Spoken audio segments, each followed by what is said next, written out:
Hello, it is 8:23:24, and I just completed Erle Stanley Gardner's The Case of the Borrowed Brunette by Perry Mason. Not by Perry Mason, a Perry Mason novel. And I think this is my eighth one. Not sure.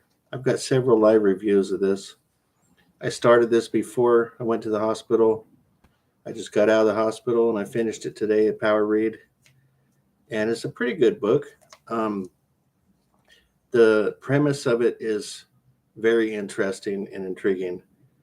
Basically, Perry Mason's driving down the street and he sees on multiple street corners women that look identical, wearing the same clothing. And the whole imagery for me was quite spooky. It sounded really just old Hollywood, very creepy and cool.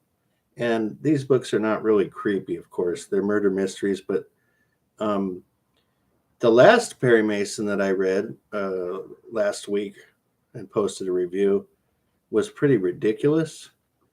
This one was a lot different than that. It had a lot of suspects, a lot of details. It was hard to follow. And the unweaving of it at the end was a little bit too simple. Um, I guess while it was still logical, I wouldn't call it ridiculous or too far fetched. It was just kind of easy how he got to the solution. Um, After all of the multitudes of details that you had to follow, it was 217 pages. And the summary of who the true killer was and how it played out was only like 2 pages long, which is surprising because generally there's a more fleshed out explanation to what happened.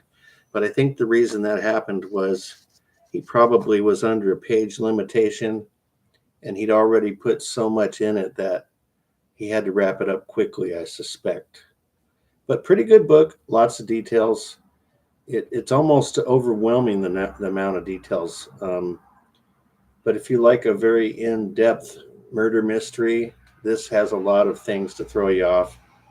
Um, and with Perry Mason, it's more about court cases than spooky houses and family suspects and things like that. So, anyway, good book, not a great book, kind of